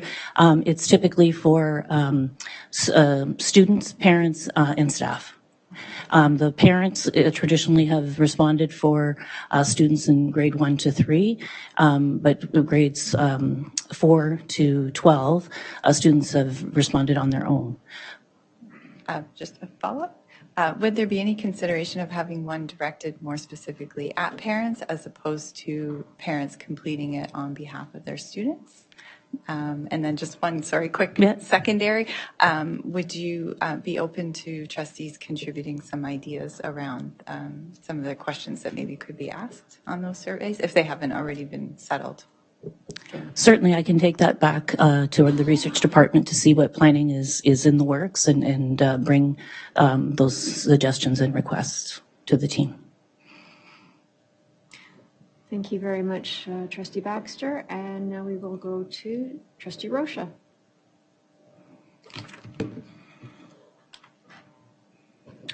You can remove me from the speakers list. My question's been asked. Thank you very much. Trustee Amos. Thank you, and thank you for this amazing report. as Trustee Gray said, it's just amazing to see what has been accomplished in our board. And I know that we're an envy of boards, not just in Ontario, but in Canada. So my question, not really a question, but I'm really excited about the inclusion of the data, and I really look forward to seeing the progression from as we move through, now that we have the foundation and some of the data that's being shown. So thank you for that inclusion, and I think that it will definitely show that we are hopefully continuing to move in the right direction, or if not, how we can fix that. So thank you for including it in the report. Thank you. And our next speaker is Trustee Bryden. I was going to add a similar note of thanks, and then just echo beyond it. My theme tonight appears to be time trends. We certainly on the survey data, obviously you're waiting for the next data point. I see on the EQAO data you've got the available 2 years, and we're not looking back because there's a rift in the assessment change. For the elementary report card data, can we see over time how that's progressed? And personally, I'd be happy to go back prior to the start of the multi-year plan and kind of look at what our trend to this point is, and whether we're seeing any inflection with the work we've been doing in the multi-year plan. Is that possible? And is that kind of, as we go forward and we look at our summative report next year, could that be in the cards? Thank you. Through the chair to Trustee Bryden, we can certainly try to do that. And I think as we are developing our next multi-year plan and then the plan for the accompanying operational plans, I think we'll be quite intentional about looking at what measures we have so that right for the entire 4 years we have a plan. That's fantastic. I'm really excited about that. Thank you. Do you have any further questions? Thank you very much. That closes our speakers list. And so we will go to the next item, the Ombudsman Annual Report. Thank you very much. So before you have the annual report for the 2022-23 school year. As you can see, we had 24 complaints. We were contacted regarding one of those, and the office has provided us just the general subject areas for the other complaints as noted in the report. And the office has indicated that all cases at this point have been closed. Pleased to take any questions. Thank you. That was a very comprehensive report, and glad to hear that all of them are closed. Are there any questions? Trustee Shuttleworth. Thank you. And I'm going back to old habits. Just a quick one through you, Chair. Superintendent or Associate Director Salmini. So when they say they are closed, does that mean they are closed successfully, or just do we know if there are successful outcomes or not to the complaints? Sure. Through the chair to Trustee Shuttleworth. It's going to get you time to get used to it. They don't give us very much information, but when they say that it's closed, it means that they're not further communicating with us on those matters. So they've closed it to the satisfaction of their office. And as I said, the only one that we heard about was the one that's written in there. So the others, they never reached out to any of our senior staff to ask about. So whatever their parameters are, they would have decided to close them. Thank you very much. And moving on. Oh, she removed herself from the list. Thank you very much for both of your reports this evening. Tremendous amount of work done there, and we appreciate all of the efforts made on your behalf. Thank you. Our next item is 6.2, notices of motion, and we have no notices of motion for this evening's meeting. So we will move on to 6.3, the Director's Report for Public Session.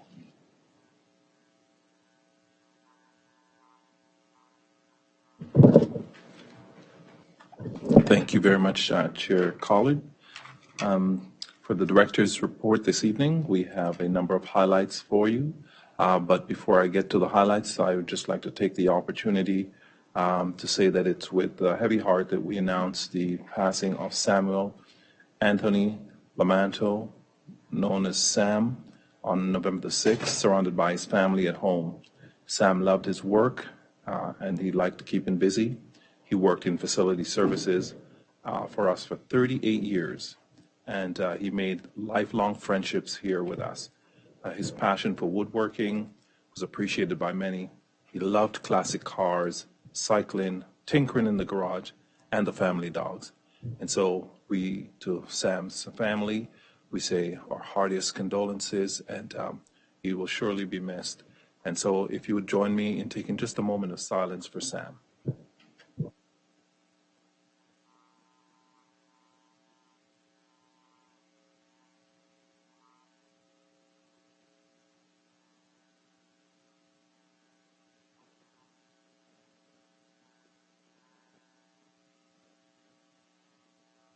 Thank you very much. Project Search, you see the award that was received there, the highest rate of employment following completion of a program. Project Search has been to the board and shared with us the great work that's taken place there. And it is a project that we are so proud to be affiliated with and to be leading this work. Staff recognition awards. I'm so proud to share that Brent Copwell, secondary principal, we know Brent, he's been here many times, recently selected as one of the 8 administrators in Ontario as a difference maker by the Ontario Principals Council. So we say congratulations to Brent, a job well done. Our student recognition success, we are ecstatic to see that we have HDSB students enjoying incredible success in their pursuits of excellence, making the board, their schools and families so proud. They include Ariane Dowan, the grade 12 student at Georgetown District High School, who won the prestigious Hack the North competition at the University of Waterloo. What an accomplishment. Thank you. We have Cole Dempster, grade 12 student at Acton District. So the North has been represented tonight. Trustee Gray. Earlier this year, won a bronze medal at the World Junior Track Championship in Colombia. He's been selected to take part in the RBC Training Ground National Final in early December. We wish Cole the best of luck in his dream in qualifying for the 2028 Summer Olympics. Superintendent Frankovich and I had the pleasure of honoring our veterans and those who served at the No Stone Left Alone ceremony on November the 2nd, along with the students from Aldershot School. It was a moving ceremony, and we want to thank Principal Scott and all of the students and staff who participated. HDSB was well represented. The Ontario Federation of School Athletics Association, OFSA, we're pleased to announce that Milton District High School, Brody Clark delivered a personal best performance on November the 4th at the cross-country championships, and he ran the 5-kilometer course at Etobicoke Centennial Park in 14 minutes, 34 seconds. Now, I have no reference point for that. Because it'll probably take me, that's fast? Okay, the runners in the room agree. Yes, so congratulations, Brody, well done. We're also proud to share that Oakville Trafalgar High School Red Devils, the girls field hockey, clinched OFSA gold in Milton on November the 4th. And they edged the Waterloo Oxford District 2-1. And ranked 5th for OFSA, the Halton champion Red Devils went 2-1 in pool play before blanking South Huron District 2-0 in the quarterfinals and pulling off a shutout victory in the semis. So we say congratulations to them.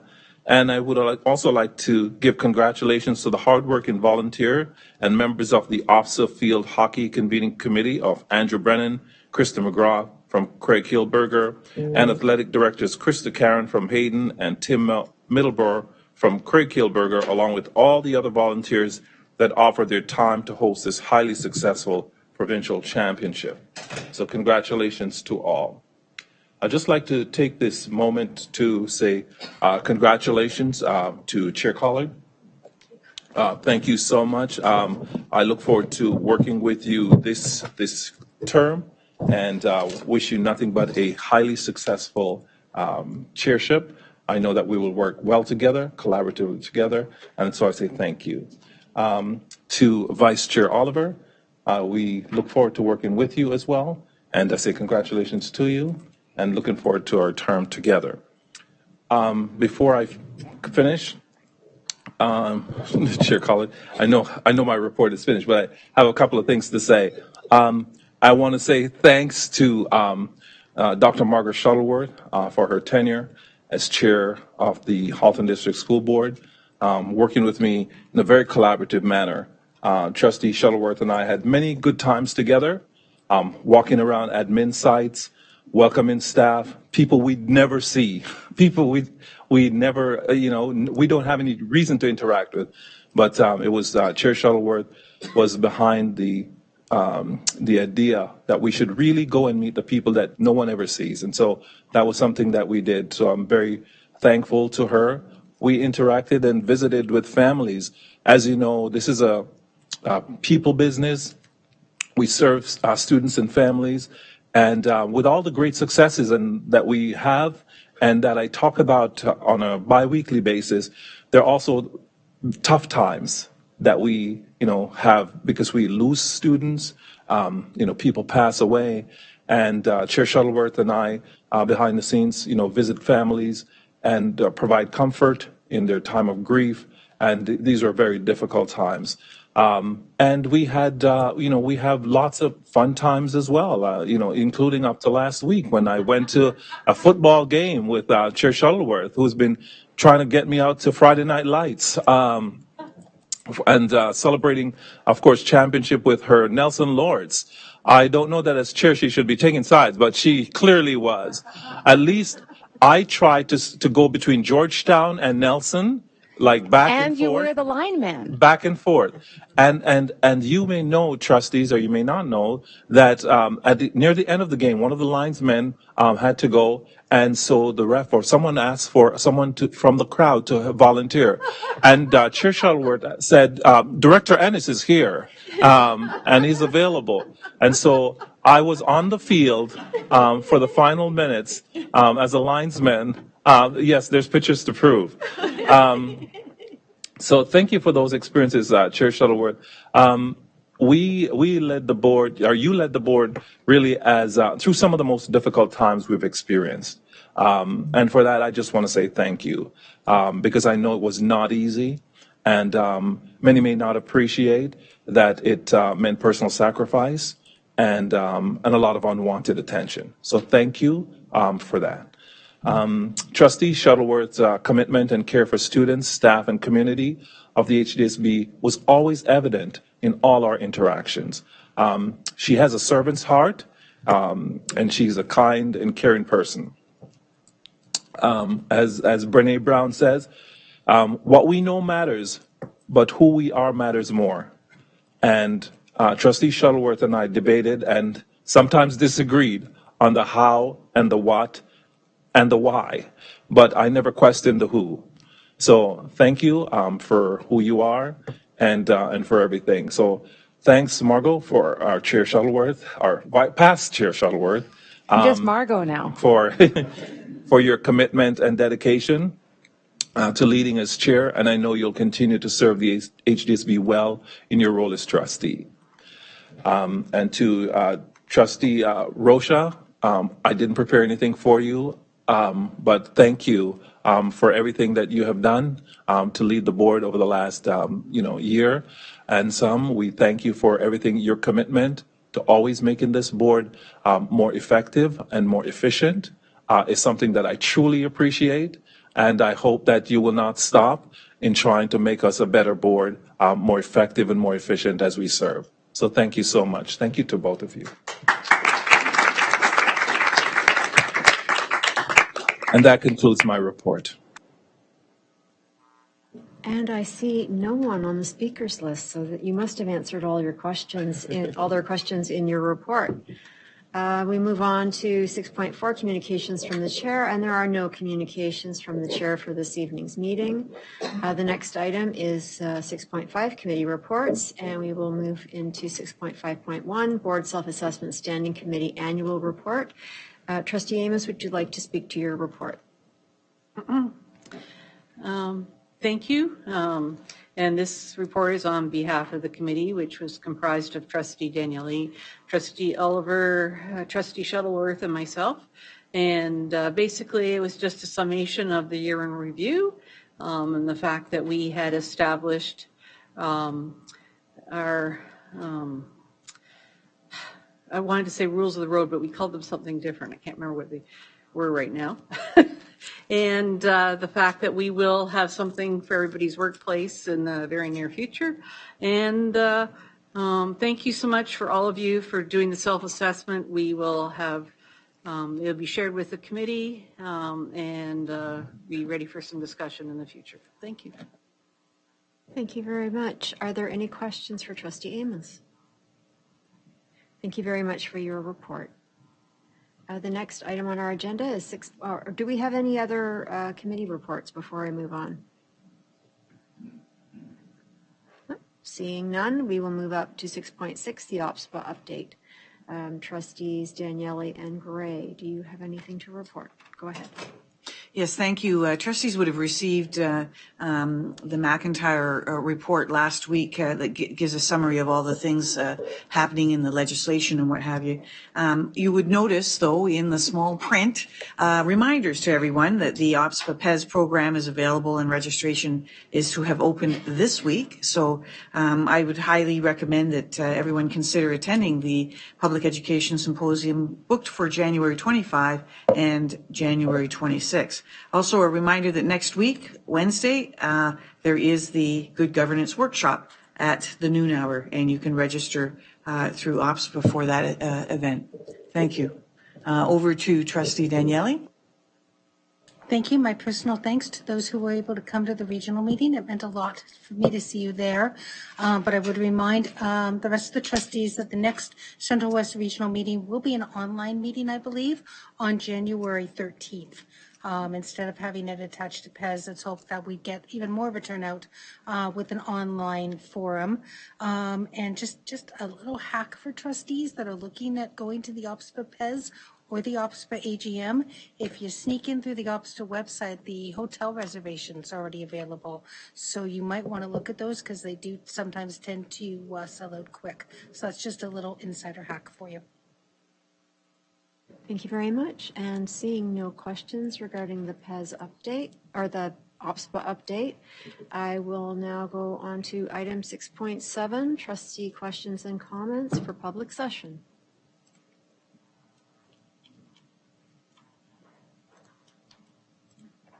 And we have a question from Trustee Zhang. Okay, thank you. So so I believe everyone knows, but so just a little bit background. If in the future anyone watch these videos and so they won't be confused. So just 2 days ago, Toronto Sun has an article and about one of our employees posted a video. So after watching the video, I have two questions. So these questions are not about the employee, just about the rules and the board operation. So the first question is, do we have rules about the political activism in the schools? And the second question is, does the school board allow teaching and promoting personal political views and political ideologies in classroom by an employee or by invited person? Thank you. Go ahead. So, Trustee Zhang, could you repeat the first question for me? The first question is,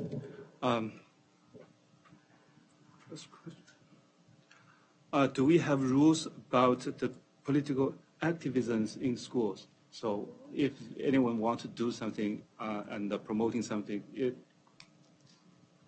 any rules about that? So our staff and indeed our students are always, involved in activism to some extent. We do have rules around, hateful, discriminatory language. We have rules around how we ensure that, we're being inclusive, that we honor human rights. We have parameters by which we operate, and we expect that our staff and our students, and indeed everyone connected to our school community would operate within those. But we do, staff and as well as students can be, activists in promoting various causes. But we do ask that they maintain, stay within those parameters. How about question 2? So the school board allow or have any rules or that allows that anyone like the employee or invited person to promote or teaching the personal political view or political ideologies in classroom? I mean, to the extent that one is being a critical, a teacher of critical pedagogy, understanding. When you say critical, what was the term? This is I'm not using any terms. I just say this is the personal political view, teaching and promoting personal political view and the political ideologies. We wouldn't expect a promotion of personal political views, but we certainly understand that one would teach about different political systems and understanding that there are a variety. A teacher would provide a variety of opportunities for students to engage in different points of views. In critical consciousness, in looking at different ideologies, but not promoting. The school board position is neutral to all different views, and it's just consider this as different views are knowledge, like the philosophy, political philosophy. It's a knowledge, not promoting or teaching any leaning one side. Not promoting, not indoctrinating, simply providing an avenue for conversation, for critical thinking and exploration. Okay, thank you. Thank you. Are there any other comments or questions from trustees this evening?